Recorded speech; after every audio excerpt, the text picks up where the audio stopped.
नमस्कार। जैसे कि आप देख रहे हो, राजस्थान के इतिहास का महत्वपूर्ण टॉपिक चल रहा है और आज के इस वीडियो में अपन 1857 की क्रांति के महत्वपूर्ण प्रश्नों पर चर्चा करने वाले हैं। ये वो प्रश्न है फैक्ट के साथ जो पूर्व भर्ती परीक्षा में आ गए हैं। फैक्ट के साथ आज मैं इन प्रश्नों पर चर्चा करने वाला हूँ, तो वीडियो बहुत महत्वपूर्ण होने वाला है। और वीडियो के अंत में मैं आपके साथ कुछ प्रमुख रियासतें और वहाँ के शासक कौन थे उस पर भी चर्चा करेंगे, तो वीडियो पूरा जरूर देखें और पसंद आए तो लाइक कमेंट करना ना भूलें। तो शुरू करते हैं आज का सेशन। तो देखो, पहला प्रश्न क्या है, ये 2020 की भर्ती परीक्षा में आ गया है। 1857 की क्रांति के महत्वपूर्ण प्रश्न है और हर राजस्थान की भर्ती परीक्षा में यहाँ से प्रश्न बनता है। तो देखो, पहला प्रश्न क्या कह रहा है, मोस्ट इंपोर्टेंट। तो पहला प्रश्न को आप अच्छी तरह से देखिए। राजस्थान में 1857 की क्रांति के समय यहाँ के एजीजी यानी एजेंट टू गवर्नर जनरल कौन थे?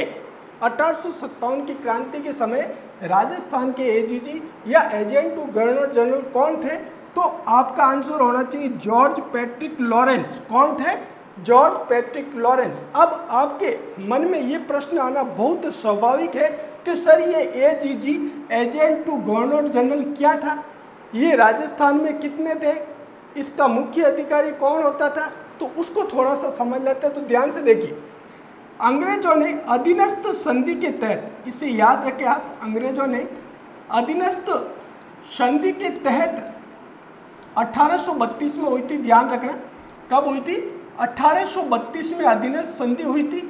इसके तहत अजमेर के अंतर्गत, अजमेर में 1832 में इन्होंने एक संस्था की स्थापना की थी जिसे राजपुताना रेजिडेंसी कहा जाता था। क्या कहा जाता था? राजपुताना रेजिडेंसी। इसे याद रखें आप, रेजिडेंसी। इसकी स्थापना की थी, कहाँ पर की थी? अजमेर में। कब की थी? 1832 में।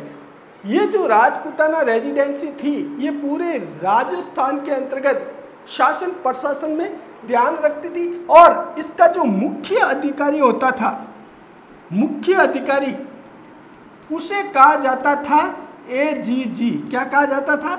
मुख्य अधिकारी को एजीजी कहा जाता था, जिसे एजेंट टू गवर्नर जनरल कहते थे। समझ में आ गया होगा। अब आपके मन में एक प्रश्न और उठता है कि सर, जब 1832 में इस राजपुताना रेजिडेंसी की स्थापना की गई तो उस समय प्रथम मुख्य अधिकारी जिसे एजीजी कहते कौन था? तो उसे भी आपको याद रखना बहुत जरूरी है। तो आपको ध्यान रखना है, जो प्रथम थे एजीजी वो कौन थे? प्रश्न बन सकता है। तो आपको ध्यान रखना है, वो थे डेविड ऑक्टरलोनी। कौन थे? ऑक्टरलोनी, ये याद रखना है। डेविड ऑक्टरलोनी थे प्रथम एजीजी, जिसे शॉर्ट नाम से मिस्टर लॉकेट कहा जाता था। क्या कहा जाता था? Mister locket. इसे आप जरूर याद रखें, ठीक है।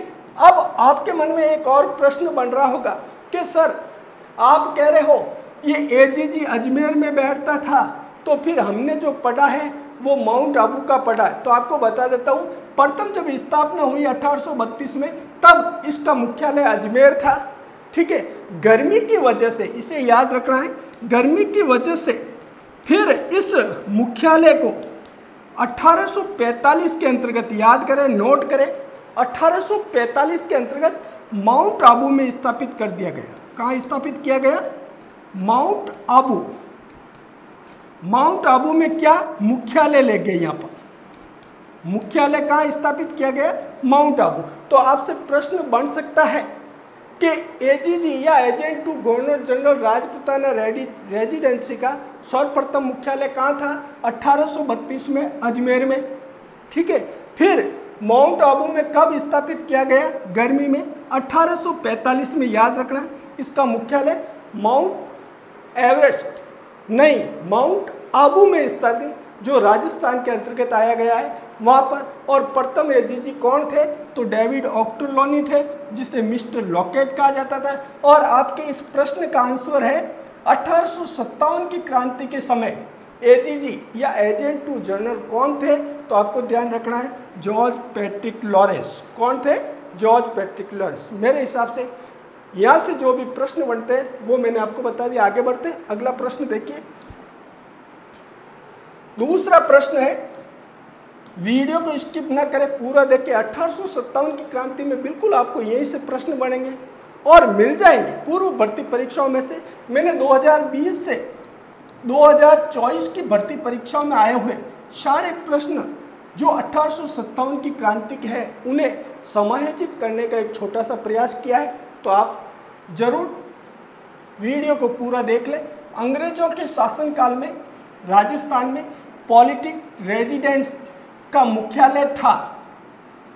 देखो ये प्रश्न आ गया 2020 में। अब क्या कह रहा है? अंग्रेजों के शासनकाल में, प्रश्न कह रहा है अंग्रेजों के शासनकाल में पॉलिटिक रेजिडेंस का मुख्यालय कहां पर था, जिसे राजपूताना रेजिडेंसी कहा जाता था। तो अब आप इसका आंसर बता दोगे, अजमेर में था। तो ध्यान रखना है 1832 आपको याद रखना है। 1832 में जो संस्था स्थापित की उसका नाम ध्यान में रखना है, राजपूताना रेजिडेंसी। क्या नाम ध्यान रखना है? राजपूताना रेजिडेंसी, ये याद रखें आप, राजपूताना रेजिडेंसी। इसका जो मुख्य अधिकारी होता था ये याद रखना है आपको, मुख्य अधिकारी।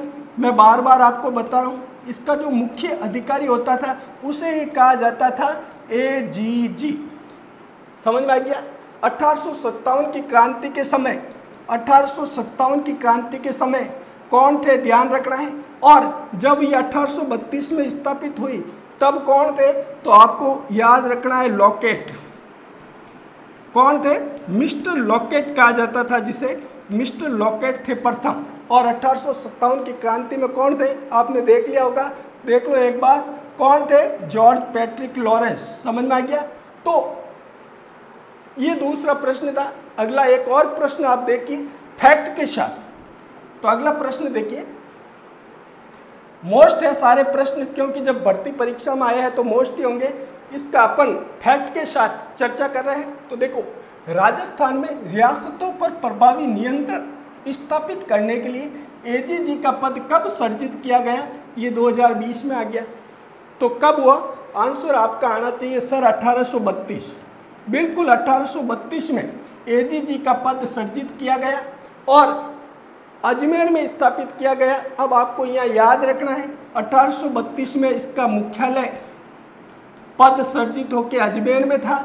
और 1845 याद रखना है आपको, 1845 में कहाँ चला गया? माउंट आबू। ये याद रखें आप, कहाँ चला गया? माउंट आबू। बस यहाँ से आपको प्रश्न मिल जाएंगे। 1857 की क्रांति में यहाँ से आपको प्रश्न मिल जाएंगे। समझ में आ गया? चलो आगे बढ़ते हैं। अगला देखिए,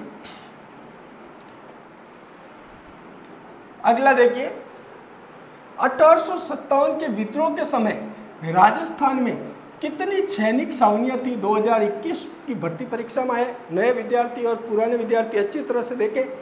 कुल कितनी थी? आपको ध्यान होगा 6 सैनिक छावनियाँ थी। कितनी थी? 6 थी। अब 6 राजस्थान में कौन कौन सी थी और वहाँ पर कौन कौन सी सैनिक टुकड़ी थी उसे अपन समझते हैं। तो जो 6 थी उस 6 में से अच्छी तरह से देखना, जो पहली थी वो थी आपकी नसीराबाद। कौन सी थी? नसीराबाद। अब आप कहोगे नसीराबाद अजमेर के अंतर्गत आता था, ठीक है।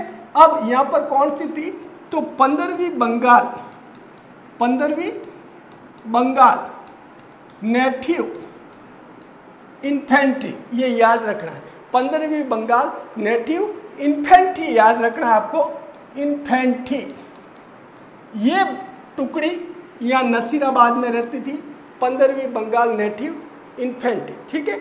अब दूसरी सैनिक छावनी थी वो आपकी थी देवली।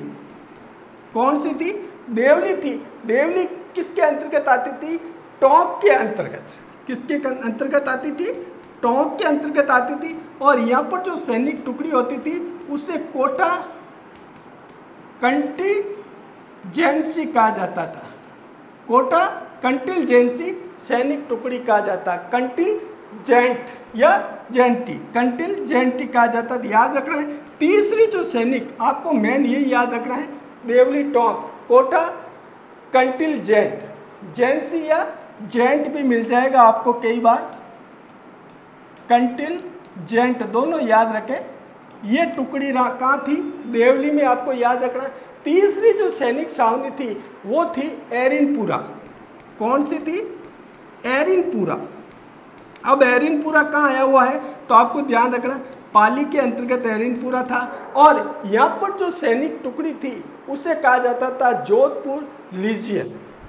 क्या कहा जाता था, याद रखना है आपको, जोधपुर लीजियन। क्या कहा जाता था, जोधपुर लीजियन सैनिक टुकड़ी इस एरिनपुरा सैनिक छावनी में थी। ये आप जरूर साथ साथ याद करते चले। और चौथी थी वो थी नीमच। चौथी सैनिक छावनी कौन सी थी, नीमच, याद रखना। ये ग्वालियर के अंतर्गत आता था। किसके अंतर्गत आता था, ग्वालियर। और इसके अंतर्गत जो सैनिक टुकड़ी थी वो मेवाड़ मालवा, ये याद रखें, मेवाड़ मालवा रेजिमेंट कहा जाता था। क्या कहा जाता था, मालवा या मेवाड़ मालवा रेजिमेंट, ये याद रखें आप। ये सैनिक टुकड़ी कहाँ पर थी, नीमच के अंतर्गत, आपको याद रखना है, मालवा मेवाड़ या मेवाड़ मालवा रेजिमेंट। अब जो पांचवी सैनिक टुकड़ी थी वो थी ब्यावर। पांचवी सैनिक छावनी थी वो कहाँ पर थी, ब्यावर, याद रखना है, ब्यावर में थी। अब ब्यावर जो पूर्वी अजमेर के अंतर्गत ही आता था, तो आप अजमेर लिख सकते हो। यहाँ पर कौन सी सैनिक टुकड़ी थी तो आपको याद रखना, मेरवाड़ा, मेरवाड़ा रेजिमेंट थी। कौन सी थी, मेरवाड़ा रेजिमेंट थी, ये याद रखें आप, ठीक है। और छठी थी सैनिक छावनी, वो आपकी थी खैरवाड़ा उदयपुर में।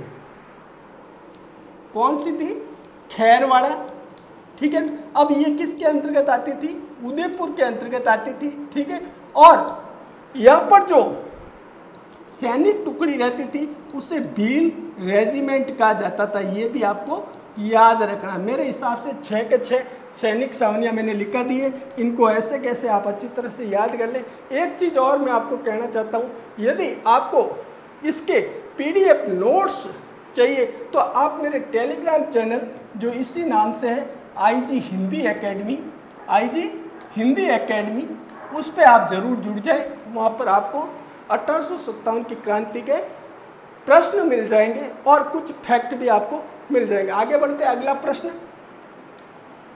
अगला प्रश्न देखिए, मोस्ट इंपोर्टेंट है सारी प्रश्न। राजस्थान में 1857 में पहला विद्रोह कब और कहाँ हुआ, 2020 में आया हुआ, मोस्ट इंपोर्टेंट, याद रखें आप। 1857 की क्रांति में यही से प्रश्न बनते हैं। तो राजस्थान में 1857 में पहला विद्रोह कब और कहाँ हुआ था, तो 28 मई याद रखें 1857, और वो था नसीराबाद। अब आपको साथ में यही याद रखना है, नसीराबाद में कौन सी थी, 15वीं बंगाल नेटिव, ये याद रखें, 15वीं बंगाल नेटिव इन्फेंट्री, ये याद रखें। ये यहाँ पर सैनिक टुकड़ी थी जिसने 1857 में पहला विद्रोह नसीराबाद के अंतर्गत 28 मई याद रखें, 28 मई तारीख याद रखें, और 1857 याद रह जाएगा आपको। वहाँ पर पहला विद्रोह राजस्थान में कहाँ हुआ, नसीराबाद के अंतर्गत, ठीक है। आगे बढ़ते अगला प्रश्न देखिए, निम्न में से कौन सी सैनिक छावनी राजपूताना में स्थित नहीं थी, 2021 में आया हुआ है। तो अच्छी तरह से इस प्रश्न को देखो, विचलित करने वाला प्रश्न है आपको। निम्न में से कौन सी सैनिक छावनी राजपूताना में स्थित नहीं थी, तो बिल्कुल नसीराबाद थी, देवली थी, ठीक है, एरिनपुरा थी, टोंक नहीं थी, टोंक सैनिक छावनी थी नहीं, तो ये आंसर अलग हो जाएगा। नसीराबाद सैनिक छावनी थी, देवली थी जो राजपूताना में स्थित थी, और एरिनपुरा थी। टोंक नाम से कोई सैनिक छावनी राजपूताना में नहीं थी। आगे बढ़ते अगला प्रश्न देखिए, 1857 की क्रांति के समय मेजर स्कॉटिश वुड, याद रखें आप वुड, तथा कर्नल न्यूबरी। तो आपको दो नाम याद रखना है, वुड और एक न्यूबरी, न्यूबरी, ठीक है, कि हत्या किस सैनिक छावनी में की गई थी। 2021 की भर्ती परीक्षा में आया हुआ है। एक बार प्रश्न को वापस देख लीजिए आप। 1857 की क्रांति के समय मेजर स्कॉटिश नहीं याद रहता है तो वुड याद रखें आप, तथा कर्नल न्यूबरी की हत्या किस सैनिक छावनी में की गई थी। तो आपका आंसर हो जाएगा नसीराबाद सैनिक छावनी के अंतर्गत की गई थी, और ये अजमेर के अंतर्गत स्थित थी नसीराबाद। वहाँ पर वुड और न्यूबरी की हत्या कर दी गई क्रांतिकारियों द्वारा। ठीक है, आगे बढ़ते हैं। अगला प्रश्न देखिए। नसीराबाद छावनी को लूटने वाला, नसीराबाद छावनी को लूटने वाला राजपूत सरदार कौन था। 2021 की भर्ती परीक्षा में आया हुआ है। तो कौन था? डूंगर जी और जवाहर जी नाम सुना हुआ होगा। तो डूंगर सिंह है वो नसीराबाद सैनिक छावनी को, याद रखें, नसीराबाद सैनिक छावनी को, नसीराबाद छावनी को लूटने वाला राजपूत सरदार पूछा जाए तो वो हो जाएगा आपका डूंगर सिंह। कौन हो जाएगा? डूंगर सिंह। आगे बढ़ते अगला प्रश्न देखिए। थोड़ा फैक्ट इसका याद कीजिए क्योंकि डूंगर सिंह से कई बार प्रश्न बनता है। कुछ ऐसे प्रश्न फैक्ट के साथ मैंने लिखे हैं, उनको भी देखते चले। तो ठाकुर डूंगर सिंह ने आगरा किले की विजय के कुछ दिन बाद, ये याद रखें, रामगढ़ के सेठ अनंतराम गुरामल पोदार, इसे जरूर याद रखें, इनसे 15,000 रुपये की सहायता प्राप्त कर ऊंट, घोड़े व शस्त्र खरीद कर नसीराबाद की सैनिक छावनी पर आक्रमण कर लूट लिया व अंग्रेज सेना के तंबू व सामान जला दिए और वहां से 27,000 रुपये, अब उन रुपयों का क्या किया? शाहपुरा राज्य के प्रसिद्ध देवी मंदिर धनोप में माता के चढ़ा दिए थे। इस डूंगर सिंह, सरदार डूंगर सिंह जी ने 27,000 सैनिक छावनी से लूटे। ठीक है, और शाहपुरा राज्य में, याद रखें, शाहपुरा राज्य में जो प्रसिद्ध देवी का मंदिर है धनोप, वहाँ इन्होंने चढ़ा दिए गए थे। अब डूंगर सिंह के आगरा किले की विजय के बाद सहायता करने वाले कौन थे? तो आपको वो सेठ याद रखना है, सेठ अनंतराम, सेठ अनंतराम गुरामल, ये याद रखें, अनंतराम गुरामल पोदार, ये याद रखें आप। पोदार सेठ ने इनकी मदद की थी 15,000 रुपये की, याद रखना, कई बार पूछ लिया जाता है। फिर वहाँ से ये नसीराबाद आए और नसीराबाद सैनिक छावनी से 27,000 रुपये, तंबू और सारा सामान लूटा और वो शाहपुरा राज्य की एक प्रसिद्ध देवी मंदिर है धनोप, वहाँ इन्होंने अर्पण कर दिया गया था। ठीक है, आगे बढ़ते हैं। तो अगला प्रश्न देखिए। 2022 की भर्ती परीक्षा में आया हुआ, राजस्थान के कोटा में 1857 के विद्रोह का नेतृत्व किसने किया था? कोटा में 1857 के विद्रोह का करने वाला कौन था? एक चीज फैक्ट के साथ आपको यहाँ जरूर याद रखना है, कोटा कोई सैनिक छावनी नहीं थी, ध्यान रखना। वहाँ पर एक जन आंदोलन हुआ था, ये याद रखें, जन आंदोलन द्वारा क्रांतिकारियों की सहायता की गई थी। ठीक है, तो राजस्थान में कोटा में 1857 के विद्रोह का नेतृत्व किसने किया था? तो दो व्यक्ति थे, लाला जयदयाल और मेहराब खां, इसे जरूर याद रखें। लाला जयदयाल व मेहराब खां ने कोटा में विद्रोह का नेतृत्व किया था। और राजस्थान के अंतर्गत सैनिक छावनी न होते हुए कहाँ पर विद्रोह हुआ? तो आपको कोटा याद रखना है। और याद रखना है, ये जो लाला जयदयाल थे ये एक वकील थे, याद रखना है। और मेहराब खां रियासलदार थे। कौन थे? सेना के अंतर्गत रियासलदार थे, याद रखना है। तो कोटा में लाला जयदयाल और मेहराब खां। ठीक है, आगे बढ़ते हैं। अगला प्रश्न देखिए, फैक्ट देख लीजिए, यहाँ से प्रश्न बनता है। कुछ फैक्ट लिखे जहाँ से मुझे लगा प्रश्न बन सकता है, और तो उसे देख लेते। कोटा में जन विद्रोह, मैंने कहा जन आंदोलन या जन विद्रोह एकमात्र राजस्थान में यही हुआ था, कोटा, याद रखना, जन विद्रोह। सैनिक छावनी न होते हुए भी जनता ने विद्रोह किया, ये याद रखना है। और 6 माह तक जनता का शासन रहा। राजस्थान में सैनिक छावनी न होते हुए ऐसा कौन सा राज्य था जहाँ पर 6 महीने शासन रहा? क्रांतिकारियों का, तो वो आप ध्यान रखना कोटा। कौन सा था? कोटा, याद रखना है। राजस्थान में सर्वप्रथम, मोस्ट इंपोर्टेंट, सर्वप्रथम यहीं पर जनता द्वारा कोतवाली पर तिरंगा फहराया गया था। Most, very most important, Rajasthan में सर्वप्रथम कोतवाली पर तिरंगा कहाँ फहराया गया? तो आपको याद रखना है कोटा के अंतर्गत। यहाँ 15 अक्टूबर 1857 को करौली निवासी, याद रखना, मेहराब खां कहाँ के थे? करौली के। मेहराब खां, याद रखना, कोटा में विद्रोह करने वाले मेहराब खां कहाँ के थे? करौली निवासी मेहराब खां, जिसे रिसालदार का सेना के अंतर्गत रिसालदार थे। वह गोकुल मथुरा निवासी जयदयाल, लाला जयदयाल कहाँ के थे? तो आपको ध्यान रखना है गोकुल, गोकुल कहाँ आया हुआ है? तो आपको याद रखना है मथुरा, गोकुल मथुरा के निवासी थे। कौन थे? तो आपको याद रखना है लाला जयदयाल। ये लाला जयदयाल कहाँ के थे? गोकुल मथुरा के। और मेहराब खां कहाँ के थे? तो आपको याद रखना करौली के थे। ये भी कई बार प्रश्न पूछ लिया जाता है, कोटा में से बहुत सारे प्रश्न बनते हैं। ठीक है, राज्य की सेना व जनता ने विद्रोह कर मेजर बर्टन व सर्जन सेल्डर की हत्या कर दी गई तथा बर्टन का सिर काटकर शहर में घुमाया गया। राज्य की सत्ता अपने हाथ में ले ली गई। इस विद्रोह का दमन मेजर रॉबर्ट्स ने मार्च 1858 में किया। एक प्रश्न और बनता है, कोटा के अंतर्गत किन सैनिक अधिकारियों की हत्या हुई? तो आपको याद रखना है दो नाम। एक तो बर्टन, जिसके सिर को काटकर घुमाया गया था, ये याद रखना, सिर घुमाया गया कोटा की गलियों में, वो था मेजर बर्टन। ठीक है, और दूसरा था, उसका नाम था सेल्डर। कौन था? सेल्डर। तो ये दो नाम आप अवश्य याद रखें कोटा के अंतर्गत, बर्टन और सेल्डर।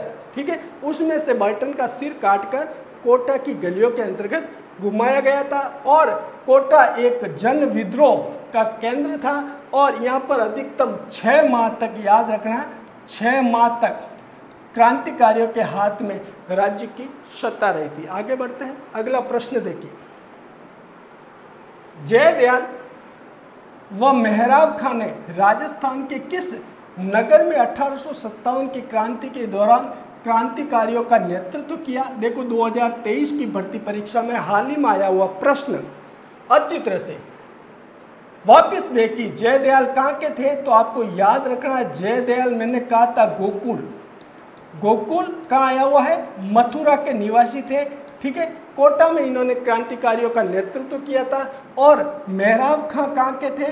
तो आपको याद रखना करौली की। ठीक है, करौली के रिसालदार थे ये, और जयदयाल एक वकील थे। ठीक है, अब प्रश्न एक बार वापस देखो, मोस्ट इंपोर्टेंट,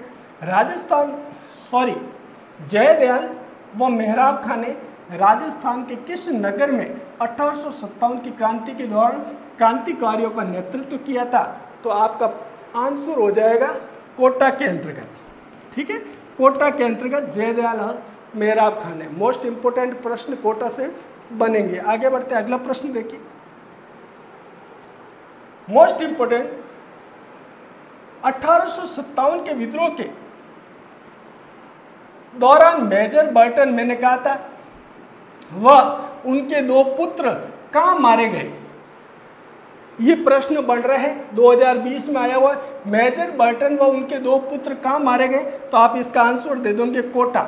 और ध्यान रखना, मेजर बर्टन, याद रखना, कोटा में इनकी हत्या करके घुमाया गया, इनके सिर को घुमाया। किसको घुमाया? सिर को। कहाँ घुमाया? तो कोटा की गलियों के अंतर्गत। ठीक है, तो याद रखना है मेजर बर्टन और उनके 2 पुत्रों की हत्या कर मेजर बर्टन के सिर को कोटा की गलियों में घुमाया गया। तो कोटा यहाँ पर आंसर हो जाएगा। आगे बढ़ते हैं, अगला प्रश्न देखिए। किस ब्रिटिश अधिकारी ने 1857 में कोटा में क्रांतिकारियों का दमन किया? देखो हाल ही में 2024 की भर्ती परीक्षा में आया हुआ है। किसने दमन किया था? 6 माह तक, याद रखना, कोटा एक जन विद्रोह था, ये याद रखें आप। जन विद्रोह राजस्थान में एकमात्र कहाँ पर था? तो आपको याद रखना कोटा। ठीक है, दूसरा आपको याद रखना है, यहाँ पर बर्टन का मारकर इनके सिर को कोटा की गलियों में घुमाया गया। एक और याद रखना है, कोटा के अंतर्गत क्या था, 6 माह तक, ये याद रखें 6 माह तक क्रांतिकारियों का शासन रहा था, क्रांतिकारियों का शासन रहा था। ये भी मोस्ट इंपोर्टेंट प्रश्न बनता है। अब ये प्रश्न देखिए, कोटा में क्रांतिकारियों का दमन करने के लिए किसको आना पड़ा, तो आपको याद होना चाहिए मेजर रॉबर्ट्स। मार्च 1858 में, मार्च 1858 में मेजर रॉबर्ट्स आते हैं, तब क्रांतिकारियों का दमन होता है। ठीक है, तब तक 6 माह तक कोटा में क्रांतिकारियों का शासन रहा था। तो याद रखना मोस्ट इंपोर्टेंट एक होता। आगे बढ़ते अगला प्रश्न देखिए, 1857 की क्रांति के समय कोटा में प्रमुख नेता जयदयाल तथा मेहराब खां कहाँ के निवासी थे, ये भी 2020 में मैंने बता दिया। जयदयाल आपको याद रखना है गोकुल, यही याद करते हुए जाना, गोकुल कहाँ आया हुआ है, मथुरा के अंतर्गत। ठीक है, और मेहराब खां कहाँ के थे, तो याद रखना आपको करौली के। मेहराब खां कहाँ के थे, करौली के। तो अब इसमें से ढूंढ लो जयदयाल वो मेहराब खां कहाँ के निवासी थे, तो आपका आंसर हो जाएगा मथुरा करौली। 2 नंबर आंसर आपका सही होगा, मथुरा करौली। आगे बढ़ते अगला प्रश्न देखिए, नीमच के विद्रोह की तिथि, मोस्ट इंपोर्टेंट, नीमच में विद्रोह कब हुआ था। अब एक प्रश्न यहाँ से और बढ़ रहा है, वो क्या कि नीमच कहाँ आया हुआ था, तो आपको याद रखना है ग्वालियर। ग्वालियर नीमच सैनिक छावनी थी। अब यहाँ पर कौन सी सैनिक बटालियन थी, तो आपको याद रखना है मालवा मेवाड़ राजपूताना रेजिमेंट। क्या याद रखना है, मालवा मेवाड़ राजपूताना रेजिमेंट, ये सैनिक छावनी थी नीमच के अंतर्गत। अब देखो नीमच के विद्रोह की तिथि क्या थी, नीमच में कब विद्रोह हुआ था, तो आपको याद रखना है 3 जून। 3 जून को नीमच के अंतर्गत विद्रोह हो गया था। 2 जून को, ठीक है ना, क्रांतिकारी आगे बढ़े थे और 3 जून को नीमच में क्रांतिकारियों ने विद्रोह कर दिया था अंग्रेजों के विरुद्ध। तो 3 जून याद रखें। आगे बढ़ते अगला प्रश्न, इसके साथ एक व्याख्या, क्योंकि नीमच में से प्रश्न बनता है। तो देखो 2 जून 1858 को, सॉरी 57, 2 जून 1857 याद रखो को सभी सैनिकों की परेड मैदान एकत्रित कर ब्रिटिश सरकार के प्रति वफादारी देने का आह्वान किया गया। क्या होता है, नीमच के अंतर्गत 2 जून 1857 को अंग्रेज सारे सैनिकों को, वहाँ पर मेवाड़ मालवा राजपूताना रेजिमेंट थी, एक जगह एकत्रित करते हैं और उनको शपथ दिलाई जाती है, किसकी, वफादारी की शपथ दिलाई जाती है कि आप आंदोलन नहीं करेंगे हमारे विरुद्ध। तब एक नाम याद रखें, मोहम्मद अली बेग।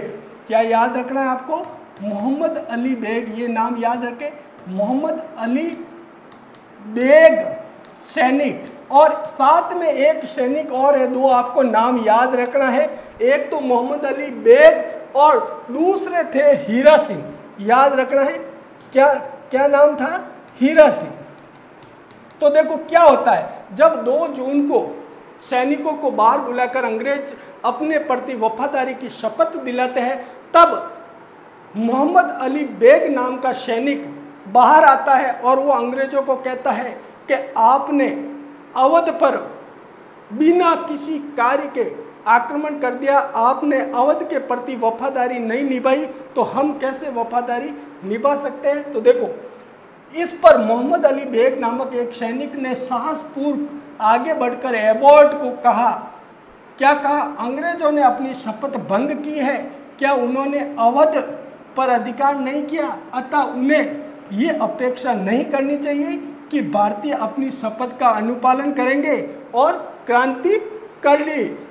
3 जून याद रखें, 3 जून 1857 को नीमच छावनी में सैनिकों ने मोहम्मद अली बेग और हीरा सिंह, दोनों नाम याद रखें, नीमच के अंतर्गत मोहम्मद अली बेग और हीरा सिंह, ठीक है, के नेतृत्व में विद्रोह हो गया। कैप्टन मैकडोनल्ड का किले को बचाने के प्रयास को असफल करते हुए सैनिक छावनी को लूटने के बाद देवली, चित्तौड़, शाहपुरा होते हुए सैनिक नीमच से दिल्ली की तरफ प्रस्थान करते हैं। तो दो नाम याद रखें। ठीक है, आगे बढ़ते हैं। अगला प्रश्न देखिए, वीडियो ज़्यादा लंबा हो जाएगा, लेकिन 1857 की क्रांति में यहाँ से आपको जरूर प्रश्न मिल जाएगा राजस्थान की सभी भर्ती परीक्षाओं में। तो अगला प्रश्न देखिए, 1857 के विद्रोह के समय जोधपुर के महाराजा तख्त सिंह ने किसके नेतृत्व में सेना अजमेर भेजी? Most important. ठीक है, अंग्रेजों के सहयोगी के रूप में महाराजा तख्त सिंह ने किसके नेतृत्व में भेजी? तो आपको याद रखना, कुशल राज सिंघवी के नेतृत्व में सेना को अजमेर भेजा गया था। ठीक है, आगे बढ़ते हैं। 1857 की क्रांति में अंग्रेजों व जोधपुर की संयुक्त सेना को पराजित करने वाला कौन था? 2023 की भर्ती परीक्षा में आ गया है। 1857 की क्रांति में अंग्रेजों व जोधपुर की संयुक्त सेना को पराजित करने वाले थे अहुआ के ठाकुर खुशहाल सिंह या खुशहाल सिंह, जो भी नाम आए याद रखना है। अहुआ के ठाकुर खुशहाल सिंह, 1/8 और 1/18 ये याद रखे तारीख। ठीक है, तो कौन थे? अहुआ के ठाकुर खुशहाल सिंह। आगे बढ़ते हैं। वह स्थान जहां अहुआ के ठाकुर खुशहाल सिंह ने अपना अंतिम समय व्यतीत किया, 2020 की भर्ती परीक्षा में आया है। ठाकुर खुशहाल सिंह जी ने अपना अंतिम समय कहाँ व्यतीत किया था, ये प्रश्न बन सकता है। तो देखो, पूर्व भर्ती परीक्षा में आया हुआ है, तो कोठारिया में इन्होंने शरण ली थी, लेकिन वह अंतिम समय नहीं व्यतीत किया। अहुआ में नहीं थे, नीमच में नहीं थे, वो उदयपुर में थे। अंतिम समय कहाँ व्यतीत हुआ इनका? उदयपुर के अंतर्गत, ध्यान रखना। ठीक है, आगे बढ़ते हैं। अगला देखिए, 1857 के विद्रोह के समय भीमजी चारण इंपोर्टेंट बन रहे को किस राव या सामंत ने शरण दी थी? 2023 की भर्ती परीक्षा में आया हुआ प्रश्न है। भीमजी चारण इंपोर्टेंट है, अभी आगे व्याख्या के रूप में आपको भीमजी के बारे में बताएंगे। तो ये जोध सिंह जी, कोठारिया के सामंत जोध सिंह जी ने भीमजी चारण और अहुआ के ठाकुर को शरण दी थी। ठीक है, आगे बढ़ते हैं। अगला देखो, कोठारिया के रावत जोध सिंह ने अहुआ के ठाकुर खुशहाल सिंह व भीमजी चारण को कोठारिया में शरण दी थी। याद रखना, कोठारिया के रावत जोध सिंह जी का नाम आपको जरूर याद रखना है, इन्होंने दी थी। अब भीमजी कहाँ के थे? तो भीमजी गंगापुर में तैनात एक ब्रिटिश अधिकारियों की संपत्ति लूटकर कोठारिया आए थे। कहाँ से आए थे भीमजी? एक ब्रिटिश पदाधिकारी की संपत्ति लूटकर गंगापुर से आए थे, उनको कोठारिया के रावत जोध सिंह ने शरण दी थी। आगे बढ़ते हैं। अगला प्रश्न देखिए, 1857 की क्रांति के समय मोस्ट इंपोर्टेंट 2022 की भर्ती परीक्षा में बडलू का युद्ध इंपोर्टेंट है। तो बडलू का युद्ध किनके बीच हुआ था? तो बडलू का युद्ध आपको ध्यान रखना है, मारवाड़ वो आशोप के बीच में जो युद्ध हुआ था वो बडलू का युद्ध कहलाता है। मारवाड़ एवं आशोप, याद रखें, बडलू का युद्ध। आगे बढ़ते हैं। अगला देखिए, किस छावनी के सैनिक दस्तों ने 21 अगस्त इंपोर्टेंट 1857 को चलो दिल्ली मारो फिरंगी नारे के साथ बगावत की थी? 2021 की भर्ती परीक्षा में आया हुआ है। तो 21 अगस्त याद रखना, 21 अगस्त एरिनपुरा छावनी के, याद रखना आंसर क्या हो जाएगा? एरिनपुरा। वो कहाँ पर है? पाली के अंतर्गत। ठीक है ना, इन्होंने कहा था चलो दिल्ली मारो फिरंगी। समझ में आ गया? किस छावनी के सैनिक दस्तों ने 21 अगस्त 1857 को चलो दिल्ली मारो फिरंगी नारे के साथ बगावत? तो एरिनपुरा सैनिक छावनी पाली। अब जैसा मैंने आपको सैनिक छावनी के सैनिकों के बारे में बताया था, तो आपको याद होना चाहिए एरिनपुरा पाली में कौन सी टुकड़ी थी? तो जोधपुर लीजियन। ये याद रखें, आप भूल मत जाना, जोधपुर लीजियन ये याद रखें, सैनिक टुकड़ी थी जिन्होंने नारा दिया था। क्या दिया था? चलो दिल्ली मारो फिरंगी। कब हुआ था? 21 अगस्त 1857 की चर्चा कर रहे हैं अपन, तो 1857 है, 21 अगस्त 1857। आगे बढ़ते हैं, अगला प्रश्न देखो। राजस्थान के राजाओं में वह कौन शासक था जो अपनी सेना के साथ 1857 के संग्राम की सहायता हेतु राज्य से बाहर गए? 2021 की भर्ती परीक्षा में आए, तो ऐसे कौन थे? तो आपको ध्यान रखना, बीकानेर के शासक सरदार सिंह, याद रखना सरदार सिंह, ठीक है ना। बीकानेर के जो शासक थे सरदार सिंह, वो अपनी सेना के साथ 1857 के संग्राम की सहायता हेतु राज्य से बाहर गए थे।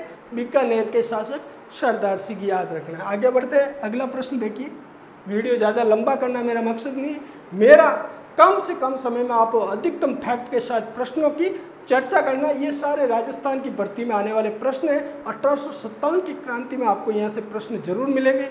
तो वीडियो अच्छा लग रहा है तो एक प्यारा सा लाइक कमेंट जरूर करें, और चैनल पर नए हो तो चैनल को सब्सक्राइब कर दीजिए। आपको इन प्रश्नों की PDF चाहिए तो IG हिंदी एकेडमी नाम से ही है मेरा Telegram channel, IG Hindi academy नाम से टेलीग्राम चैनल है, उस पर जुड़ जाइए। प्रतियोगिता परीक्षा हिंदी साहित्य एवं राजस्थान GK की मैं आपको सर्वोत्तम तैयारी कराने का वादा करता हूं। अगला प्रश्न देखिए, किस शासक ने 1857 के युद्ध में सेना का नेतृत्व स्वयं किया? मोस्ट इंपोर्टेंट देखो, 2023 1857 की क्रांति में कौन कौन से प्रश्न बन रहे हैं। देखो, किस शासक ने 1857 के युद्ध में सेना का नेतृत्व स्वयं किया था? ऐसा कौन था जिसने स्वयं सेना का नेतृत्व किया था? तो सरदार सिंह बीकानेर। मैंने कहा था, याद रखना, यहाँ से सरदार सिंह बीकानेर में प्रश्न बनता है। इन्होंने सहायता के लिए भी राज्य से बाहर गए थे और युद्ध में सेना का नेतृत्व स्वयं ने किया था, सरदार सिंह बीकानेर, आपको याद रखना है। आगे बढ़ते हैं, अगला प्रश्न। 1857 के स्वतंत्रता संग्राम में कोटा महाराव की सहायता के लिए किस राज्य ने सैनिक सहायता भेजी थी? 2023, मैंने कहा था 2020 से 2024 के मध्य राजस्थान की भर्ती परीक्षा में आए हुए 1857 की क्रांति के महत्वपूर्ण प्रश्नों को to the point topic wise में करा रहा हूँ। चैनल पर नए हो तो चैनल से जुड़ जाइए, ठीक है। तो किस राज्य ने सैनिक सहायता भेजी थी? वापिस प्रश्न देख लीजिए। 1857 के स्वतंत्रता संग्राम में कोटा महाराव की सहायता के लिए किस राज्य ने सैनिक सहायता भेजी थी? तो वो थे करौली राज्य की, ठीक है। कोटा महाराव की सहायता के लिए करौली से सैन्य सहायता आई थी, ध्यान रखना। आगे बढ़ते हैं, अगला प्रश्न देखिए। तात्या तोपे ने 1857 की क्रांति में राजस्थान के किस नगर पर अधिकार करने में सफलता प्राप्त की थी? तो राजस्थान में तात्या तोपे ने झालावाड़ के अंतर्गत अधिकार करने की सफलता प्राप्त की थी। कहाँ पर? तात्या तोपे ने झालावाड़ के अंतर्गत अधिकार प्राप्त कर लिया था। आगे बढ़ते हैं, प्रश्नों की संख्या ज़्यादा है, थोड़ा वीडियो स्पीड में चल रहे हैं। 1857 के विद्रोह के दौरान निम्न में से किस ठिकानेदार ने तात्या तोपे की सहायता की थी? ये भी कौन ठिकानेदार था जिसने तात्या तोपे की सहायता की थी? तो ध्यान से देखिए आप कौन थे। तो आपको याद रखना है, सलूम्बर के केसरी सिंह, सलूम्बर के केसरी सिंह थे। इन्होंने तात्या तोपे की, याद रखना है, तात्या तोपे की क्या की थी? सहायता की थी। सहायता के लिए सलूम्बर के केसरी सिंह आपको याद रखना, तात्या तोपे की। प्रश्न वापस देखिए बन सकता है, 1857 के विद्रोह के दौरान निम्न में से किस ठिकानेदार ने तात्या तोपे की सहायता की थी? तो वो थे सलूम्बर के केसरी सिंह। आगे बढ़ते हैं, अगला प्रश्न देखिए। मोस्ट इंपोर्टेंट, वेरी मोस्ट लगा दीजिए, ये कथन वाला प्रश्न है और 2020 की भर्ती में आया है। तो देखिए, इतिहास में तात्या तोपे को फांसी देना ब्रिटिश सरकार का अपराध समझ जाएगा और आने वाली पीढ़ी पूछेगी कि इस सजा के लिए किसने स्वीकृति दी और किसने पुष्टि की। ये कथन किसने कहा था? तात्या तोपे के बारे में ये कथन कहने वाले कौन थे? तो याद रखना आप, कैप्टन सॉवर्ट्स। कैप्टन सॉवर्ट्स ने तात्या तोपे को जब फांसी दी गई तब इन्होंने कहा था इतिहास में तात्या तोपे को फांसी देना ब्रिटिश सरकार का अपराध समझा जाएगा और आने वाली पीढ़ी पूछेगी कि इस सजा के लिए किसने स्वीकृति दी और किसने इसकी पुष्टि की। ये कथन कहने वाले कौन थे? तो कैप्टन सॉवर्स थे। ठीक है, आगे बढ़ते हैं। भारत के प्रथम स्वतंत्रता संग्राम में जो भोजन सामग्री क्रांतिकारी संदेश के साथ गांवों में वितरित की जाती थी वह थी। भोजन के द्वारा क्रांति को फैलाने के लिए एक संदेश रूप में जो थी वो थी रोटी। याद रखना, रोटी क्रांतिकारी गांवों में वितरित करते थे भोजन के रूप में। आगे बढ़ते, अगला प्रश्न देखिए। 1857 के दौरान मोस्ट इंपोर्टेंट, वेरी मोस्ट लगाओ। 1857 के दौरान लिखित पुस्तक मांझा प्रवास, याद रखें के लेखक हैं मांझा प्रवास। ये 1857 के दौरान लिखी गई पुस्तक है मांझा प्रकाश। इसके लेखक कौन है? तो आपको याद रखना है विष्णु भट्ट गोडसे। कौन है? विष्णु भट्ट गोडसे मांझा प्रवास पुस्तक के लेखक है और मांझा प्रवास 1857 की क्रांति से संबंधित है। इस प्रकार से प्रश्न यहाँ से बन सकता है। आगे बढ़ते हैं, अगला देखिए। राजस्थान वेरी मोस्ट एक और पुस्तक है, उसे देख ली। Rajasthan role in the struggle of 1857। Rajasthan role in the struggle of 1857 पुस्तक किसने लिखी? 2022 की भर्ती परीक्षा में आ गया है तो नाथूराम खड़गावत। याद रखना, नाथूराम खड़गावत ने जो पुस्तक लिखी 1857 की क्रांति की, उसका नाम है Rajasthan role in the struggle of 1857। क्या नाम है? Rajasthan role in the struggle of 1857। Nathuram Khadgawat द्वारा लिखी गई 1857 की क्रांति से संबंधित पुस्तक है। आगे बढ़ते, अगला प्रश्न देखिए। डूंगर जी व जवाहर जी किस जिले के थे? 2022 की भर्ती परीक्षा में आया हुआ है। तो डूंगर जी जवाहर जी थे वो सीकर निवासी थे। कहाँ के थे? किस जिले के थे? तो आपको याद रखना है सीकर। डूंगर जी जवाहर जी सीकर के थे, ये याद रखना है आपको। ठीक है, आगे बढ़ते हैं, अगला प्रश्न देखिए। डूंगर जी व जवाहर जी ने किस राज्यों की सेना के विरुद्ध संघर्ष किया? डूंगर जी व जवाहर जी ने किस राज्यों की सेना के विरुद्ध संघर्ष किया? तो बीकानेर व जोधपुर की सेनाओं के विरुद्ध विद्रोह किया और संघर्ष किया था, क्योंकि जोधपुर व बीकानेर की सेना अंग्रेजों के साथ क्रांतिकारियों के साथ सहयोगी नहीं थी। तो डूंगर जी व जवाहर जी ने बीकानेर व जोधपुर की सेना के विरुद्ध संघर्ष किया था। अगला प्रश्न देखिए। 1857 के प्रथम स्वतंत्रता संग्राम में अंग्रेजों के विरुद्ध झांसी की रानी लक्ष्मीबाई और तात्या तोपे को अपनी सेनाओं के वेतन और रसद हेतु किसने उपलब्ध कराया था? देखो, झांसी की रानी लक्ष्मीबाई और तात्या तोपे को सेनाओं के वेतन और रसद हेतु धन किसने उपलब्ध कराया था? तो वो राजस्थान के दूसरे भामाशाह अमरचंद भाटिया। याद रखना है, अमरचंद भाटिया को राजस्थान के दूसरे भामाशाह भी कहा जाता है, जिन्होंने झांसी की रानी लक्ष्मीबाई और तात्या तोपे को धन उपलब्ध कराया था क्रांतिकारियों के सहयोग के लिए। आगे बढ़ते, अगला प्रश्न देखिए। राजस्थान के प्रथम स्वतंत्रता सेनानी जिन्हें 1857 के स्वतंत्रता आंदोलन में अंग्रेजों ने फांसी पर लटकाया 2000, सबसे पहले क्रांतिकारी या स्वतंत्रता सेनानी कौन थे जिसे अंग्रेजों ने फांसी पर लटकाया था? तो आपका आंसर होना चाहिए अमरचंद भाटिया। कौन थे? अमरचंद भाटिया। याद रखना, अमरचंद भाटिया राजस्थान के प्रथम स्वतंत्रता सेनानी थे जिन्हें अंग्रेजों ने फांसी पर लटकाया था। आगे बढ़ते, अगला प्रश्न देखिए। 1857 की क्रांति के दौरान निम्न में से किसके द्वारा मुगल बादशाह को निष्ठा के प्रतीक नजर भेंट की गई? 2022 मुगल बादशाह को निष्ठा का प्रतीक और नजर भेंट की थी, कौन थे?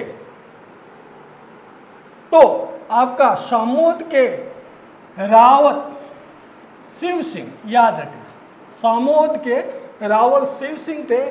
उन्होंने मुगल बादशाह को निष्ठा प्रतीक और नजर भेंट की थी। कब? 1857 की क्रांति के दौरान। किसके द्वारा मुगल बादशाह को निष्ठा प्रति नजर भेंट की गई? तो शामोद के रावल शिव सिंह द्वारा। किसके द्वारा? शिव सिंह द्वारा। अगला प्रश्न देखिए, 1857 के विद्रोह की शुरुआत के समय उदयपुर या मेवाड़ में ब्रिटिश रेजिडेंट कौन था? उदयपुर में 1857 के दौरान कौन था? तो आपको याद रखना है कैप्टन सॉवर्ट्स। कैप्टन सॉवर्ट्स ब्रिटिश रेजिडेंट या एजेंट थे। कहाँ पर थे? तो आपको याद रखना है उदयपुर के अंतर्गत। उदयपुर के अंतर्गत कौन थे? कैप्टन सॉवर्ट्स, ये याद रखना है। ठीक है, आगे बढ़ते हैं। अगला देखिए, 1857 की क्रांति के दौरान देशी रियासतें पॉलिटिक एजेंट का कौन सा युग्म असंगत है? असंगत कौन सा है? तो ध्यान से देखिए आप, उदयपुर में मैंने कहा था CL सॉवर्ट्स बिल्कुल सही है। जयपुर के अंतर्गत पॉलिटिक एजेंट कर्नल ईडन थे, बिल्कुल सही है। जोधपुर में मैक मेसन थे। तो बीकानेर में कैप्टन हॉल नहीं थे, तो आंसर हो जाएगा बीकानेर। अब कुछ प्रमुख रियासतें और वहाँ के एजेंट, अंग्रेजी एजेंट पर चर्चा करेंगे, और प्रमुख शासक और रियासतें कौन सी थी उनको देख लेते हैं। तो देखो, 1857 में व्याख्या रूप में 1857 में भारत के गवर्नर जनरल कौन थे? तो लॉर्ड कैनिंग, याद रखना है। 1857 में भारत के गवर्नर जनरल कौन थे 1857 की क्रांति के समय? तो लॉर्ड कैनिंग, आपको याद में रखना है। ठीक है, राजस्थान के AGG कौन थे? तो याद रखना है जॉर्ज पैट्रिक लॉरेंस। और ये मैं चर्चा कर रहा हूँ 1857 की क्रांति के समय। ठीक है, गवर्नर जनरल थे लॉर्ड कैनिंग और राजस्थान के AGG थे जॉर्ज पैट्रिक लॉरेंस, याद रखना है। राजस्थान में क्रांति के समय प्रमुख ब्रिटिश पॉलिटिकल एजेंट, इसकी चर्चा मैं यहाँ पर कर रहा हूँ, इन्हें आप याद करें अच्छी तरह से। ठीक है, तो ये रियासतें हैं और ये पॉलिटिक एजेंट है। तो देखो, कोटा के अंतर्गत कौन सा पॉलिटिक एजेंट था अंग्रेजों का? तो मेजर बर्टन, याद रखना है। मारवाड़ या जोधपुर के अंतर्गत मॉक मेसन, याद रखना है। मेवाड़ उदयपुर के अंतर्गत मेजर सॉवर्ट्स, याद रखना है। जयपुर के अंतर्गत कर्नल ईडन, याद रखना है। भरतपुर के अंतर्गत मॉरिसन एवं निक्सन, याद रखना है भरतपुर। और सिरोही के अंतर्गत JD हॉल, ये याद रखना प्रमुख पॉलिटिकल एजेंट। ठीक है, आगे अपन रियासतें और शासक पर चर्चा कर लेते हैं 1857 की क्रांति के समय, क्योंकि अपना टॉपिक 1857 की क्रांति है। तो 1857 की क्रांति के समय राजस्थान में रियासती शासक कौन कौन से थे? तो यहाँ पर अपन रियासत लिखी हुई है और यहाँ पर प्रमुख शासक थे। इसे अच्छी तरह से याद कर लें, वेरी मोस्ट है। यहाँ से आपको 1857 की क्रांति में राजस्थान की हर भर्ती में से प्रश्न जरूर मिलेगा। तो देखो, उदयपुर के अंतर्गत कौन थे? स्वरूप सिंह, याद रखना है। शासक कौन थे? 1857 की क्रांति की चर्चा कर रहा हूँ मैं। तो उदयपुर में थे स्वरूप सिंह, कोटा में थे राम सिंह द्वितीय, याद रखना है। जोधपुर में थे तख्त सिंह, भरतपुर में थे जसवंत सिंह, जयपुर में थे राम सिंह द्वितीय, सिरोही में थे शिव सिंह, धौलपुर में थे भगवंत सिंह, बीकानेर में उस समय सरदार सिंह थे, करौली के अंतर्गत मदनपाल, टोंक में नवाब वजीरोदौला, बूंदी के अंतर्गत राम सिंह, अलवर में विनय सिंह, जैसलमेर में रणजीत सिंह, झालावाड़ में पृथ्वी सिंह, याद रखना है। रियासतों में शासक 1857 की क्रांति के, यहाँ से प्रश्न बनेगा। प्रतापगढ़ में दलपत सिंह, बांसवाड़ा में लक्ष्मण सिंह और डूंगरपुर में उदय सिंह द्वितीय। ठीक है, तो दोस्तों ये था राजस्थान के इतिहास में पहला टॉपिक 1857 की क्रांति के वो महत्वपूर्ण प्रश्न फैक्ट के साथ जो पूर्व भर्ती परीक्षा में आए हुए हैं। वर्तमान में फैक्ट के द्वारा कुछ प्रश्न बन सकते हैं। तो वीडियो आपको कैसा लगा लाइक कमेंट करें और चैनल पर नए हो तो चैनल को सब्सक्राइब जरूर करें। हिंदी साहित्य और राजस्थान जीके में आपको सर्वोत्तम देने का पूरा प्रयास रहेगा। नमस्कार।